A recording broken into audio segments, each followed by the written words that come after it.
Hello everyone, welcome to Black Mirror Horror. कैसे हैं आप सब? आई होप आप सब ठीक होंगे। आज मैं आप सभी के लिए अर्धनारी का पार्ट 2 लेकर आई हूँ और उम्मीद करती हूँ कि आपको ये कहानी पसंद आ रही होगी। कहानी पसंद आए तो इस वीडियो को लाइक और चैनल को सब्सक्राइब ज़रूर कीजिएगा और साथ ही बेल आइकन भी ऑन कर लीजिएगा, जिससे आपको हमारी आगे आने वाली कहानियों की नोटिफिकेशंस मिलती रहे। तो जैसा कि आपने पिछले भाग में सुना था कि गया प्रसाद कौन है और उसके साथ क्या हुआ और किस तरह से उसकी मौत की वजह से उसकी आत्मा वापस आई और अपनी मौत का बदला लेने लगी गांव वालों से, और गांव वालों ने गया प्रसाद की मां पर शक करके उसे भी जिंदा जला दिया, जिसकी वजह से उसकी भी मौत हो गई और जिस वजह से गांव और खतरे में आ गया। तो आइए सुनते हैं क्या हुआ उस कहानी में आगे। मगर इससे पहले अगर आपने इस कहानी का पहला भाग नहीं देखा हो तो पहले उसे देख ले, तभी तो आपको सारी कहानी पता चलेगी कि गया प्रसाद के साथ क्या हुआ था और बाली काका क्यों मारे गए और किस तरह से गांव वालों ने गया प्रसाद की मां को मार डाला। तो चलिए अब बढ़ते हैं हमारी इस कहानी में आगे। उस बूढ़ी औरत का बेरहमी से कत्ल करने के बाद सभी गांव वाले सिर्फ उसी की बात कर रहे थे। कुछ लोगों के अलावा सभी लोग उसकी हत्या को सही ठहरा रहे थे, क्योंकि वो सभी इस बात पर एक मत थे कि उसी की वजह से बाली काका और बाकी के उन 11 लोगों की मौत हुई थी। ऐसा इसलिए था क्योंकि वो बूढ़ी औरत तंत्र क्रिया जानती थी और उन्हें शक था कि उसने अपने बेटे गया प्रसाद की आत्मा को अपने वश में किया हुआ था। और जो लोग उस बूढ़ी औरत की हत्या को सही नहीं मान रहे थे, उनका मानना था कि कोई भी इंसान मरने से पहले झूठ नहीं बोलता, और वो उस बूढ़ी औरत की बातों को सही मानकर इस बात से डर रहे थे कि अब उसके मरने के बाद गांव वालों का क्या होगा, उनकी रक्षा कौन करेगा। क्योंकि अगर वो सही बोल रही थी तो वही थी जो अब तक गांव वालों को गया प्रसाद की आत्मा से बचा रही थी। उनके डर की वजह सही भी थी, क्योंकि उसके मरने के बाद ही गांव में एक और आदमी की मौत हुई थी। कौन सही था और कौन गलत, ये तो आपको कहानी में आगे पता चल ही जाएगा। लेकिन कहानी में आगे बढ़ने से पहले जो लोग हमारे चैनल से नए जुड़े हैं वो हमारे चैनल को सब्सक्राइब करके बेल आइकन दबाना ना भूलें। और हाँ, इस वीडियो में आगे बढ़ने से पहले अर्धनारी का पार्ट 1 जरूर देखें, तभी तो आपको पता चलेगा कि गया प्रसाद और वो बूढ़ी औरत कौन है और गांव वालों ने उन दोनों के साथ क्या किया और उन दोनों की बातें क्यों कर रहे थे। इस कहानी का लिंक डिस्क्रिप्शन में है। जिस दिन गांव वालों ने मिलकर उस बूढ़ी औरत को बेरहमी से मारा था, उसकी अगली रात सभी गांव वालों ने कुछ अजीब और रहस्यमय महसूस किया, जिसके बारे में वो सभी सुबह बात कर रहे थे। सभी गांव वालों ने पूरी रात घुंघरू की आवाज सुनी। उनका कहना था कि कोई घुंघरू पहनकर पूरे गांव की गलियों में नाच रहा था। वो औरत थी या आदमी, ये कोई नहीं जानता, क्योंकि किसी ने उस नाचने वाले को नहीं देखा था। बहुत से लोगों ने रात के अंधेरे में उसे ढूंढने की कोशिश भी की, लेकिन उन्हें सिर्फ आवाज सुनाई दी, दिखाई कोई भी नहीं दिया था। जो लोग गया प्रसाद के बारे में नहीं जानते थे वो घुंघरू की आवाज को किसी की शरारत समझ रहे थे, लेकिन गांव के बुजुर्ग जिन्हें पता था कि गया प्रसाद कौन था और क्या करता था, उन्हें इस बात का एहसास हो गया था कि वो वापस आ चुका है और अपने होने का एहसास करवा रहा है। उस घटना ने उन्हें इस बात का यकीन भी दिला दिया था कि वो उसकी बूढ़ी माँ ही थी जो उसे वापस आने से रोक रही थी, और मरने से पहले उसने जो कुछ भी कहा था वो बिल्कुल सच था, जिस वजह से वो लोग बहुत ज़्यादा डरे हुए थे। गांव वालों के साथ गया प्रसाद क्या करेगा वो बताने से पहले मैं आपको ये बता देती हूँ कि आखिर गांव वालों ने गया प्रसाद के साथ ऐसा क्या किया था जिस वजह से वो उससे डर रहे थे। वैसे पिछले वीडियो में मैं आपको बता चुकी हूँ कि गया प्रसाद ने बाली काका के साथ कुछ गलत करने की कोशिश की थी, जिसकी वजह से गांव वालों ने गया प्रसाद को मार मार कर गांव से बाहर निकाल दिया था, जिसके बाद उसकी मौत हो गई थी। लेकिन ये आधी अधूरी सच्चाई है, और आधा सच पूरे झूठ से बहुत ज्यादा खतरनाक साबित होता है। इसीलिए पूरी बात जाने बिना ही किसी भी बात को पूरा सच मानकर उस पर भरोसा कभी नहीं करना चाहिए। गया प्रसाद और बाली काका बहुत अच्छे दोस्त हुआ करते थे। गया प्रसाद की मंडली में बाली काका ढोलक बजाने का काम करते थे। गया प्रसाद को जब भी कहीं नाचने के लिए बुलाया जाता था, बाली काका हमेशा उसके साथ जाते थे। धीरे धीरे उन दोनों में नजदीकियां बढ़ने लगी, और फिर इन दोनों के बीच वो सब हुआ जो एक औरत और मर्द के बीच होता है। लेकिन फिर अचानक न जाने ऐसा क्या हुआ कि बाली काका गया प्रसाद से दूरियां बनाने लगे। गया प्रसाद ने बाली काका से उनके बदले व्यवहार का कारण जानने की बहुत कोशिश की, लेकिन उन्होंने उसे कुछ भी नहीं बताया। गया प्रसाद को बाली काका का बदला व्यवहार अच्छा नहीं लगा था। अब मैं आपको उस रात की बात बताती हूँ, जिस रात बाली काका गया प्रसाद से बचकर भाग रहे थे। गया प्रसाद ने उन्हें उसी खंडहर में आखिरी बार मिलने को बुलाया था, जहाँ वो हमेशा की तरह मिला करते थे। लेकिन जब गया प्रसाद को पता चला कि बाली काका के उससे दूरी बनाने की वजह उनकी शादी है, तो वो बहुत गुस्सा हो गया, और वो बाली काका को धोखेबाज बोलकर उनके साथ मारपीट करने लगा। शुरू में तो बाली काका को लगा कि गया प्रसाद अपना गुस्सा निकाल रहा है, इसीलिए वो कुछ नहीं बोले। लेकिन जब उन्हें समझ आ गया कि वो गुस्से में उनकी जान ले लेगा, तो बाली काका किसी तरह अपनी जान बचाकर वहां से भाग निकले। और उसके बाद क्या हुआ वो तो आप सब जान ही चुके हैं हमारे पिछले वीडियो में। लेकिन आपको ये नहीं पता कि गांव वालों की पिटाई से गया प्रसाद अधमरा हो गया था, और वो जंगल में 3 दिनों तक तड़पता रहा। लेकिन कोई भी उसकी मदद करने को नहीं आया सिवाय उसकी माँ के। लेकिन जब तक वो उसके पास पहुंची, तब तक बहुत देर हो चुकी थी। मतलब तब उसे बचाया नहीं जा सकता था, और आखिरकार उसने तड़प तड़प कर अपनी माँ के ही गोद में दम तोड़ दिया। लेकिन मरने से पहले उसके आखिरी शब्द थे कि वो किसी को भी जिंदा नहीं छोड़ेगा। जिस तरह उसे मारा है वैसे ही वो भी बदला लेगा, खासकर उस धोखेबाज बाली से। गया प्रसाद की माँ ने उसकी मौत की बात किसी से भी नहीं बताई थी। उसने गुपचुप तरीके से अपने बेटे का अंतिम संस्कार कर दिया, और उसकी मौत का राज अपने सीने में दबाए 35 सालों तक जीती रही। गया प्रसाद की माँ को पता था कि उसके बेटे की आत्मा को शांति नहीं मिलेगी, वो बदला लेने के लिए जरूर भटकेगी, और वो नहीं चाहती थी कि जीते जी जिस बेटे को लोगों ने जिन दृष्टि से देखा, उसके मरने के बाद भी उसे कोई गलत कहे। इसीलिए उसने अपने बेटे की आत्मा को 35 सालों तक गांव की सीमा के अंदर नहीं घुसने दिया। वो ये भी बहुत अच्छी तरह से जानती थी कि जब तक वो जिंदा है तभी तक वो उसे रोक सकेगी, लेकिन उसके मरने के बाद उसके बेटे की आत्मा बदला जरूर लेगी। गया प्रसाद की माँ उन दिनों भी थोड़ी बहुत तंत्र विद्या जानती थी, जिसके दम पर उसने अपने बेटे की आत्मा को गांव के सीमा के अंदर आने से रोक रखा था। लेकिन उस रात बाली काका की किस्मत उन्हें जंगल में उस जगह ले गई जहां गया प्रसाद की आत्मा सालों से उनका इंतजार कर रही थी, और उन्हें अपनी जान गंवानी पड़ी। और बाकी के वो सभी 11 लोग जो मरे थे, वो सभी गया प्रसाद की रूह के गुस्से का शिकार हुए थे, क्योंकि जैसे ही उन लोगों की आंखों में वो हवस देखता, वो उन्हें मार देता। पहले क्या हुआ था वो तो आपने जान लिया, लेकिन अब आप जानेंगे कि उसके बाद क्या हुआ। पिछली रात की तरह ही उसकी अगली रात भी गांव वालों ने घुंघरू की आवाज सुनी, लेकिन इस बार घुंघरू की आवाज के साथ साथ तालियों की आवाज भी सुनाई दे रही थी।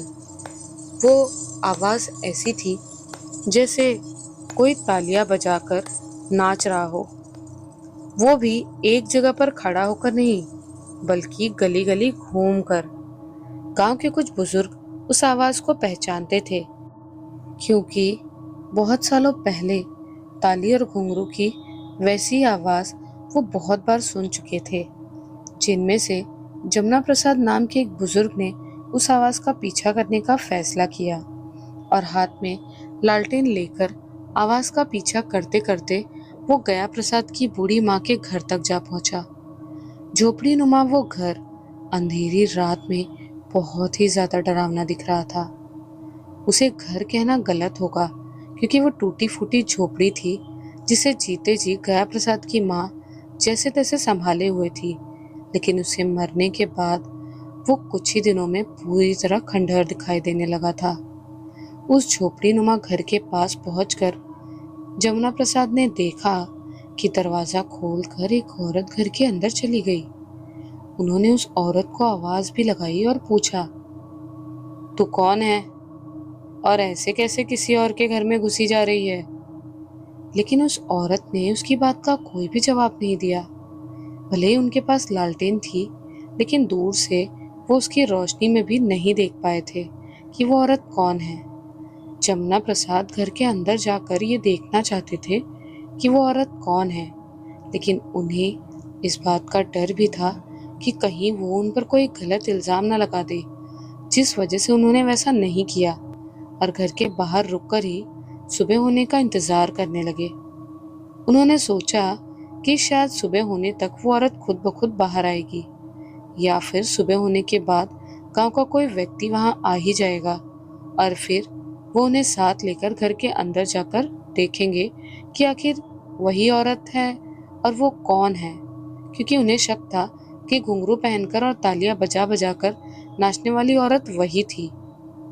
मैं आपको एक बात तो बताना भूल ही गई थी कि गया प्रसाद की माँ का घर गांव के बाहर जंगल के पास बना हुआ था।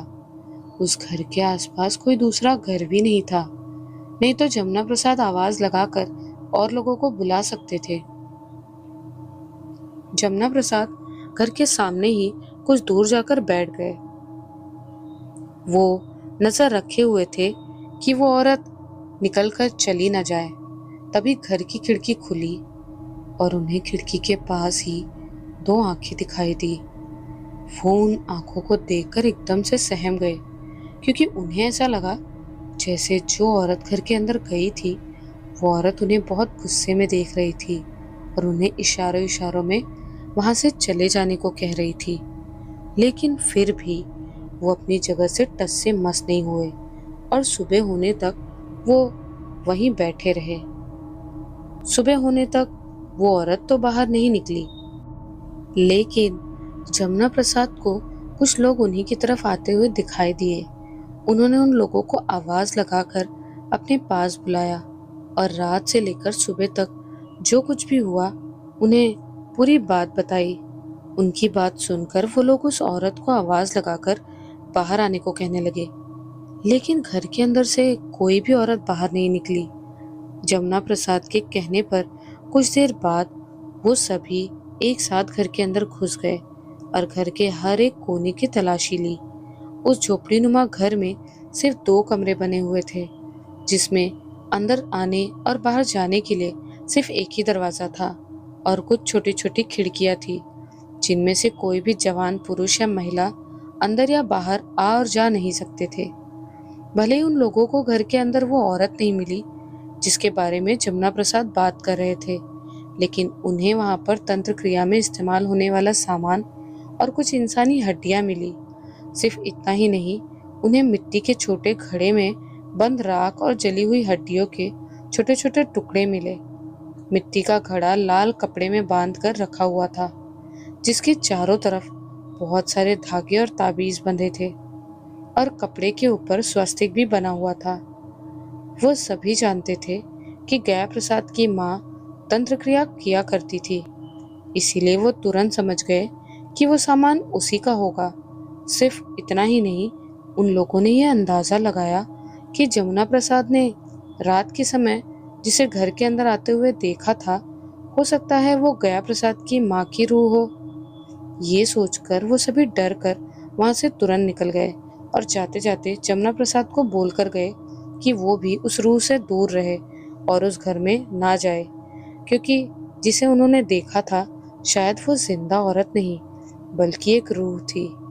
घर के अंदर का नजारा देखकर जमुना प्रसाद भी समझ गए थे कि रात में उन्होंने जिसे देखा था वो रूह थी, लेकिन उनके दिमाग में सिर्फ खिड़की से घूरती हुई वो आंखें और घर के अंदर मिट्टी के बर्तन में रखी हुई राख और हड्डियां ही घूम रही थी। वो सोच रहे थे कि आखिर उस राख में ऐसा क्या था जिसे तंत्र क्रिया से बांध कर रखा गया था। उन लोगों की तरह जमुना प्रसाद भी यही सोच रहे थे कि रात में उन्होंने जिस औरत को देखा था वो गया प्रसाद की माँ की रूह थी, लेकिन उन्हें नहीं पता था कि उन्होंने रात में जिसे देखा था वो बहुत सालों से गांव वालों से बदला लेने के फिराक में था और अब जाकर उसे मौका मिला है, क्योंकि जो सुरक्षा कवच गांव वालों को उससे बचा रहा था, गांव वालों ने अपने ही हाथों वो सुरक्षा कवच तोड़ दिया था और वो राख और हड्डियां उसी की थी। जी हाँ, आप बिल्कुल सही समझे। वो गया प्रसाद की अस्थियां थी। उसके मरने के बाद उसकी माँ ने उसका अंतिम संस्कार करने के बाद उसकी अस्थियों को इस उम्मीद में संभाल कर रख लिया था कि एक दिन वो अपने बेटे की आत्मा की शांति के लिए उसका श्राद्ध करके पिंड दान करेंगी।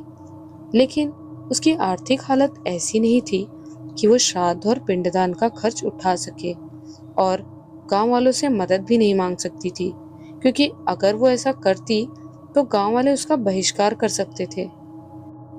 जमुना प्रसाद की तरह ही कुछ और लोगों ने भी रात में सुनाई देने वाली उस आवाज का पीछा करके उसकी तह तक पहुंचने की कोशिश की थी, लेकिन उनके हाथ सिर्फ राख, मौत और गुमराह करने वाले जवाब के अलावा कुछ भी नहीं लगा।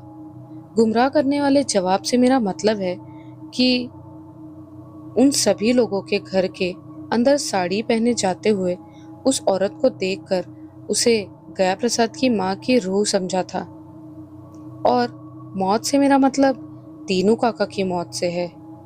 वो भी जमुना प्रसाद की तरह ही रात में उस आवाज का पीछा करते हुए उस झोपड़ी तक पहुंच गए और झोपड़ी के अंदर एक औरत को जाते देखा और वो भी उसके पीछे पीछे अंदर चले गए, और फिर वो वापस जिंदा बाहर नहीं निकले। बाहर निकली तो उनकी लाश, वो भी सड़ी हुई, वो भी तब जब लोगों को झोपड़ी के अंदर से बदबू आई, बिल्कुल बाली काका की तरह। जमुना प्रसाद के अलावा बाकी के उन सभी लोगों ने दोबारा उस आवाज का पीछा करने की कोशिश नहीं की, क्योंकि वो सभी अपने ही ख्यालों की दुनिया में खोए रहते थे। उन्हें ना तो किसी से मतलब था और ना ही वो किसी से बात करते थे और ना ही घर से बाहर निकलते थे। उनके घर वालों ने कई बार उन्हें अपने आप से बातें करते हुए सुना था। वो खुद से ही सवाल करते और खुद ही उसका जवाब भी देते। और हाँ, जिन लोगों ने उस आवाज का पीछा करके उसकी जड़ तक पहुंचने की कोशिश की थी, वो सभी जमुना प्रसाद की तरह ही किसी न किसी तरह से गया प्रसाद से जुड़े हुए थे। जैसे कि मैंने आपको पहले बताया था कि गया प्रसाद ने एक मंडली बनाई थी जिसमें ढोलक वादक, तबला वादक और हारमोनियम वादक जैसे लोग शामिल थे। उनमें से ज्यादातर वही लोग थे और बाकी लोग या तो गया प्रसाद को जानते थे या उसे घृणा करते थे।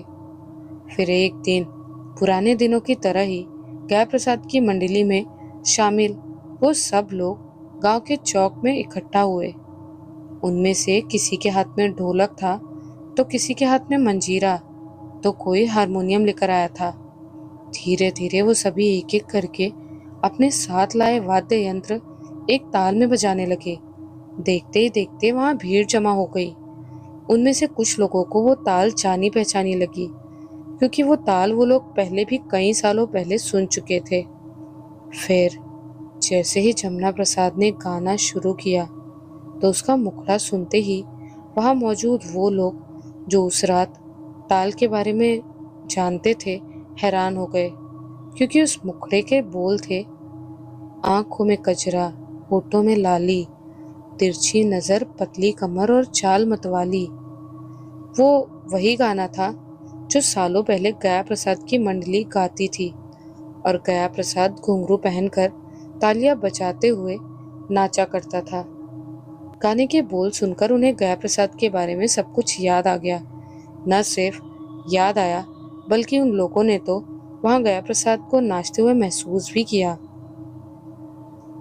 जिन लोगों ने गया प्रसाद को वहां महसूस किया, उन लोगों ने उन सभी को गाने और बजाने से रोकने की कोशिश की, लेकिन वो नहीं रुके और उसी तरह गाते बजाते हुए गांव की हर एक गली में घूमते रहे और आखिरी में गया प्रसाद की माँ के घर की तरफ चल दिए और घर के अंदर अपने सभी वाद्य यंत्र रखने के बाद ही अपने घर वापस लौटे। तब तक सूरज ढल चुका था और अंधेरा हो चुका था। रात होते ही पिछली कुछ रातों की तरह वही घुंघरू और तालियों की आवाज से गांव की सुनसान और अंधेरी गलियां गूंज पड़ी। गांव वालों को तब तक उन आवाजों की आदत हो चुकी थी, जिस वजह से उन्होंने उन आवाजों को सुनकर भी अनसुना कर दिया और वो सभी सोने की कोशिश करने लगे, क्योंकि उन्हें पता था कि जैसे जैसे रात गहराएगी वैसे वैसे हमेशा की तरह वो आवाजें गांव की गलियों से होती हुई गांव से बाहर निकल जाएंगी। और हुआ भी वैसा ही। लेकिन उस रात उस आवाज के साथ साथ कोई और भी गांव से बाहर गया था। वो कोई और नहीं बल्कि जमुना प्रसाद थे। वो उस आवाज के पीछे ऐसे चल रहे थे जैसे कोई रस्सी से बांधकर उन्हें अपने साथ ले जा रहा है। वो आवाज के पीछे पीछे गया प्रसाद की माँ की टूटी हुई झोपड़ी के अंदर जा पहुंचे। जब पहली बार वो उस झोपड़ी के अंदर गए थे तब वो उससे अनजान थे, लेकिन जब दूसरी बार अंदर गए तो ऐसा लग रहा था जैसे वो झोपड़ी के बारे में सब कुछ जानते हैं, क्योंकि उन्हें सब कुछ पता था कि कहाँ पर कौन सा सामान रखा है। अंदर पहुंचकर उन्होंने टूटी हुई चारपाई के नीचे रखी पुरानी सी जंग लगी हुई टूटी फूटी लोहे की पेटी बाहर निकालकर उसे खोलकर उसमें रखे घुंघरू निकालकर उन्हें अपने पैरों में बांध लिया। उस वक्त उनके चेहरे पर मुस्कान और एक अजीब सा सुकून और चमक थी। फिर भी कुछ ऐसा था जिसकी उन्हें तलाश थी। उसके लिए वो बहुत ही बेताब थे और उसे ढूंढने के लिए उन्होंने एक बार फिर पेटी के अंदर हाथ डाला और टटोलने लगे। कुछ देर तक पेटी के अंदर टटोलने के बाद उन्होंने पेटी के अंदर से एक बहुत ही पुराना मैला सा लहंगा निकाला। वो इतना पुराना हो चुका था कि समय के साथ उसके धागे बहुत ही ज्यादा कमजोर हो चुके थे, जो हल्का सा जोर लगने पर भी टूट रहे थे। मतलब कि वो लहंगा फट रहा था। फिर भी जमुना प्रसाद ने वो लहंगा पहना और खुशी से झूम उठे। लहंगा पहनकर नाचते हुए वो वहां से बाहर निकले और पूरी रात सुबह होने तक गांव की गलियों में नाचते हुए जोर जोर से चिल्ला रहे थे, जिसकी गूंज गांव वालों के दिलों में दहशत पैदा कर रही थी, क्योंकि उनकी चीख इतनी तेज थी कि गांव का हर एक बच्चा, बूढ़ा, जवान और औरत नींद से जाग गए थे। उनके बोल थे कि तुम सब ने मेरे साथ जो कुछ भी किया था उसके लिए मैं तुम्हें कभी भी माफ नहीं करूंगा और इसका बदला लेकर रहूंगा। उसी का बदला लेने के लिए मैं वापस आया हूँ। मैं तुम सबसे अलग बिल्कुल भी नहीं था, लेकिन फिर भी तुमने मुझे खुद से अलग समझा और मेरे साथ बहुत गलत व्यवहार किया। अगर मुझे भगवान ने ऐसा बनाया था तो इसमें मेरी क्या गलती थी? तुम सभी को भी उसी भगवान ने ही बनाया है। भगवान शिव के रूप हैं बहुत से, जिनमें से उनका एक रूप अर्धनारी का भी है, जिसमें वो आधे पुरुष और आधे स्त्री हैं। उनकी तो हम सब पूजा करते हैं, लेकिन अगर मेरा जन्म अर्धनारी के रूप में हुआ है तो तुम सब मुझसे घृणा करने लगे और हमेशा खुद से नीचा समझते हो। तुम्हें मुझसे इतनी नफरत हो गई थी कि तुमने मुझे इंसान समझा ही नहीं। तुम लोग मुझसे घृणा करते रहे और जानवरों की तरह मुझे बेरहमी से मार दिया। तुम सब ने मेरे साथ जो कुछ भी किया था उसके लिए तो मैं तुम सबको माफ भी कर देता, लेकिन तुमने जो कुछ भी मेरी बूढ़ी माँ के साथ किया है उसके लिए मैं तुम्हें कभी भी माफ नहीं करूँगा। उसकी सज़ा तुम सबको दूंगा। मेरी माँ जो कुछ भी कर रही थी वो तुम सबको बचाने के लिए कर रही थी, लेकिन अब वो नहीं है, तो तुम सबको मुझसे कौन बचाएगा?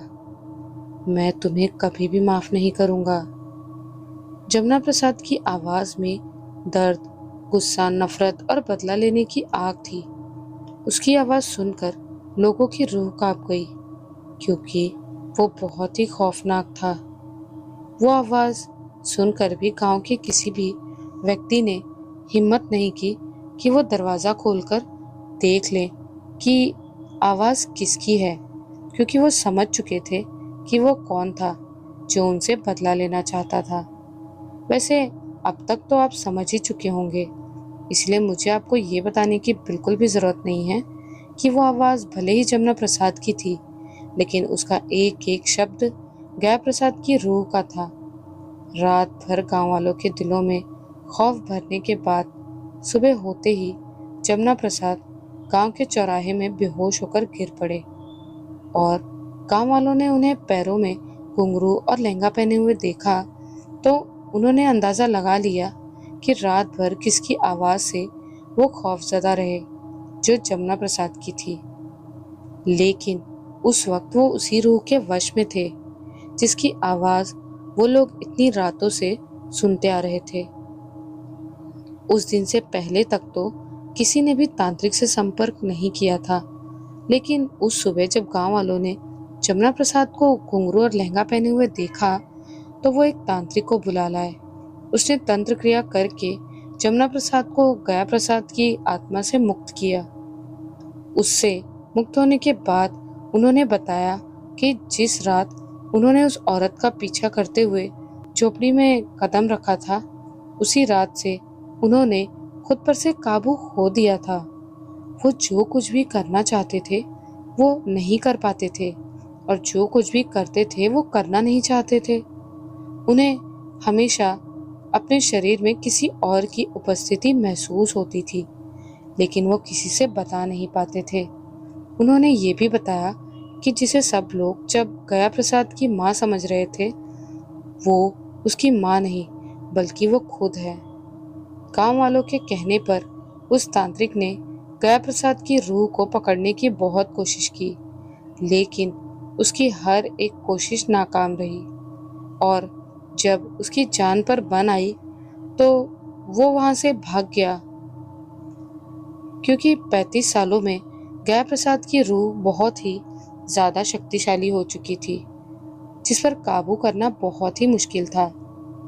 गांव वालों के सामने खुद को जाहिर करने के बाद गया प्रसाद की रूह ने एक एक करके बूढ़े और जवान मर्दों को मारना शुरू कर दिया, वो भी रात के वक्त। वो लोग सोते तो अपने घरों में थे, लेकिन न जाने कब और कैसे उठकर जंगल की ओर चले जाते थे। उन सभी की लाशें जंगल में उसी जगह पर मिली जहां पर गया प्रसाद की मौत हुई थी। गांव वालों ने मंदिर में जाकर महाकाली से खुद को बचाने की गुहार भी लगाई, लेकिन वो कहते हैं ना, कर्मों का फल मिलता ही है। महाकाली ने उनकी गुहार तब तो नहीं सुनी, लेकिन जब गांव वालों ने हार मानकर ये जगह छोड़कर कहीं और गांव बसाने का फैसला किया, तब गांव में कुछ साधु आए और घर घर भिक्षा मांगने लगे। सभी गांव वालों को डरा हुआ और निराशा देखकर उन्होंने उनके डर और निराशा का कारण जानना चाहा, और जब गांव वालों ने उन्हें अपनी निराशा और डर का कारण बताया तो उन्होंने उनकी परेशानी दूर करने का फैसला किया। वो साधु गांव वालों के साथ साथ गया प्रसाद की माँ के घर तक जा पहुंचे। वहां उन्होंने अच्छी तरह से छानबीन की और उन्हें वहां गया प्रसाद की अस्थियां मिली। वो साधु बहुत ही तरह के तंत्र और मंत्र जानते थे। उन्होंने जान लिया कि वो अस्थियां किसकी है और उन्हीं से उसकी मुक्ति हो सकती है। उन्होंने गांव वालों की वो अस्थियां विसर्जित करने में मदद की और बाद में श्राद्ध भी करवाया। उसके बाद गांव वालों ने कभी भी गांव में घुंघरूओं की आवाज नहीं सुनी। अब आप सोच रहे होंगे कि अस्थियां विसर्जित होने के बाद जब श्राद्ध हुआ तो उसके बाद गया प्रसाद की आत्मा को मुक्ति मिल गई होगी। तो ये गलत है, क्योंकि उसे मुक्ति नहीं मिली थी, बल्कि वो साधु उसकी रूह को अपने साथ ले गए थे। इस तरह गांव वालों को गया प्रसाद की रूह से मुक्ति मिली, नहीं तो गांव वालों ने तो गांव तक छोड़ने का फैसला कर लिया था। ये कहानी यहीं खत्म होती है। आपको हमारी ये कहानी कैसी लगी, हमें कमेंट्स में ज़रूर बताइएगा। और आपको अगर कहानी अच्छी लगी हो तो इस वीडियो को ज़्यादा से ज़्यादा लाइक और बाकी लोगों तक शेयर भी कीजिएगा। तो मिलती हूँ आप सभी से बहुत जल्द एक नई और खौफनाक हॉरर स्टोरी के साथ। तब तक के लिए आप सभी अपना खूब ख्याल रखिएगा और ऐसी नेगेटिव एनर्जी से दूर रहिएगा। Bye and take care.